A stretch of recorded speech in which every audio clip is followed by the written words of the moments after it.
Assalamualaikum warahmatullahi wabarakatuh teman-teman.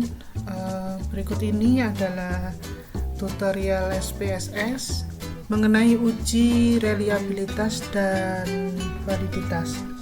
Perlu kita tahu bahwa konsep dasar reliabilitas dan validitas itu merupakan persyaratan utama yang dikatakan instrumen layak sebagai alat pengumpul data penelitian. Sedangkan validitas, ini instrumen dikatakan valid apabila mampu mengukur apa yang hendak diukur. Sedangkan reliabilitas, instrumen ini dikatakan reliable jika memiliki kestabilan dalam mengukur waktu yang sama dalam berbagai waktu. Konsekuensinya, apabila instrumen ini tidak valid, maka akan menghasilkan data yang tidak akurat, sehingga kesimpulannya penelitian ini diragukan. Untuk langkah uji validitas, yang pertama yaitu input data. Kita masukkan data kuesioner ke data view SPSS. Kemudian kita membuat total skornya, gunakan transform, compute variable untuk menjumlahkan semua item. Menunya pilih analyze, correlate, bifurcate dengan metode Pearson. Lalu kemudian interpretasi, kita pilih item valid jika nilai R lebih besar atau sama dengan 0,3 atau lebih kecil dari 0,05. Berikutnya untuk langkah uji reliabilitas, sama, kita harus persiapkan data dulu, dipastikan sudah diinput dengan benar di SPSS. Menunya pilih analyze, kemudian scale, lalu pilih reliable analysis. Kita centang scale if item delete pada kotak deskriptif. Yang terakhir, nanti kita evaluasi hasilnya dengan menggunakan instrumen reliable jika crown batch alpha lebih besar atau sama dengan dari 0,7. Nah, untuk lebih mudahnya akan kita praktekkan pada menu SPSS berikut ini.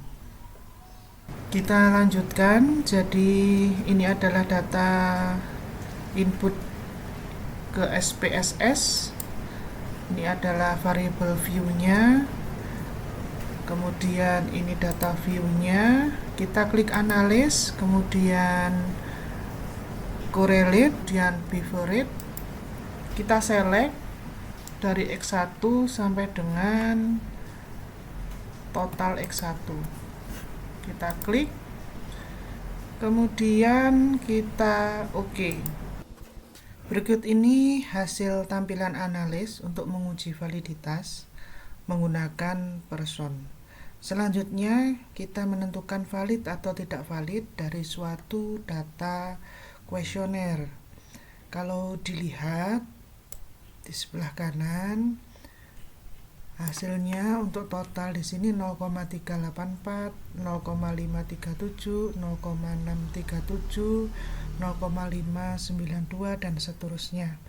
Tapi sebelum kita akan membahas mengenai bagaimana menganalisa uji validitas, kita akan membahas dulu mengenai apa itu R-tabel. Bagaimanakah cara menentukan R-tabel? Yang pertama, kita menentukan jumlah sampel, yaitu menghitung banyaknya responden penelitian. Kemudian rumus derajat kebebasan DF sama dengan N dikurangi 2. Kemudian taraf signifikan memilih 5% atau 0,05 atau 1% atau 0,01. Langkah membaca R-tabel yang pertama, kita menghitung DF, di mana DF ini sama dengan N dikurangi 2. N di sini adalah banyaknya sampel. Kebetulan untuk yang diuji banyaknya sampel itu 50. Untuk tabel itu menggunakan tabel Pearson, produk, momen. Kemudian kita mencari nilai R-tabel berdasarkan DF dan taraf signifikansi. Kemudian membandingkan antara R hitung dengan R tabel. Nah, ini contoh penggunaannya. Jadi apabila sampelnya 50, kemudian derajat kebebasannya berarti 50 dikurangi 2, maka hasilnya adalah 48. Nah, kalau dilihat dari R tabel, maka 48 ini dengan signifikan si 0,05 maka didapatkan 0,2787. Sehingga hasil analis dari SPSS ini N jumlahnya adalah 50, kemudian di hasil akhir ini totalnya adalah 0,384, kemudian 0,537, 0,637 dan seterusnya, sehingga bisa disimpulkan bahwa misalkan dilihat R tabelnya tadi 0,3 dan seterusnya, maka apabila dibandingkan dengan R tabel hasilnya lebih besar, sehingga kriteria pengambilan keputusan dikatakan valid apabila R hitung lebih besar daripada R tabel, sedangkan item tidak valid jika R hitung lebih kecil daripada R tabel. Sehingga pentingnya uji validitas di sini yaitu yang pertama, hasil penelitian itu berkualitas. Kenapa? Karena kesimpulan yang dapat dipercaya. Kemudian instrumen penelitian valid, mengukur apa yang seharusnya diukur, dan pengujian statistik tepat dengan menggunakan R tabel atau sebagai standar. Berikutnya, lakukan hal yang sama untuk menganalisis dari X2. Caranya kita reset, kemudian kita pilih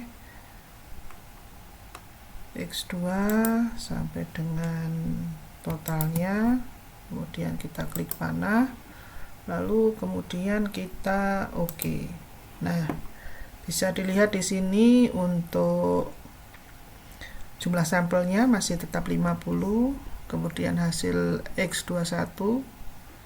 Kalau kita lihat ini ada 0,566, 0,16, dan kalau dilihat dari totalnya ini melebihi dari 0,4227 atau T-tabel yang kita lihat dari R-tabel. Kemudian lakukan hal yang sama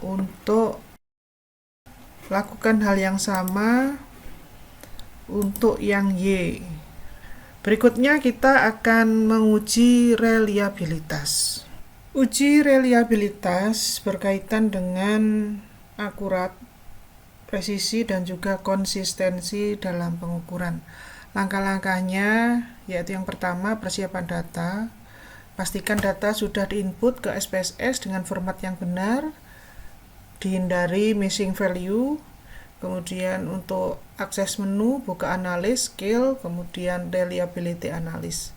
Seleksi variabel, pindahkan semua item pertanyaan ke kolom item, jangan dimasukkan total score.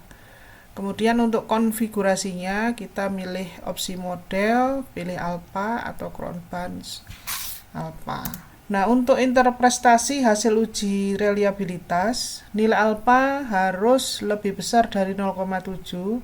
Ini menunjukkan bahwa instrumen reliable dan siap digunakan. Sedangkan untuk moderat, nilai 0,6 sampai dengan 0,7 menunjukkan reliabilitas moderat dan perlu evaluasi lebih lanjut.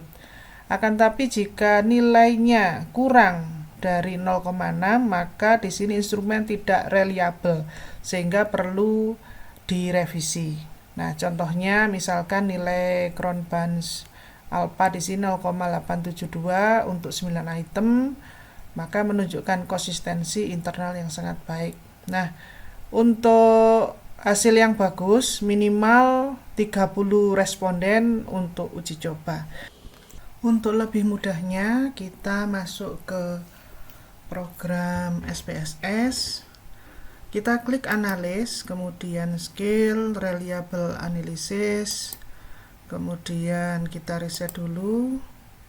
Kita klik X1 sampai dengan 22, totalnya jangan dimasukkan, kemudian kita klik panah, lalu kita klik statistik.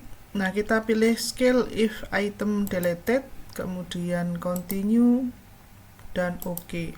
Nah, bisa dilihat bahwa di sini untuk jumlah sampelnya adalah 50. Dan kemudian untuk reliable statistik di sini ditunjukkan 0,0887. Untuk variabel X1 ini reliable. Kenapa? Karena lebih dari 0,7. Kemudian lakukan hal yang sama untuk variabel X2 dan juga Y. Demikian tadi uji validitas dan uji reliable untuk 50 sampel.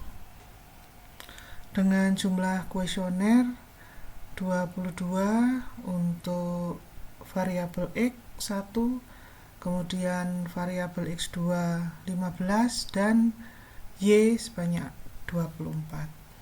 Semoga bermanfaat. Wassalamualaikum warahmatullahi wabarakatuh. Terima kasih.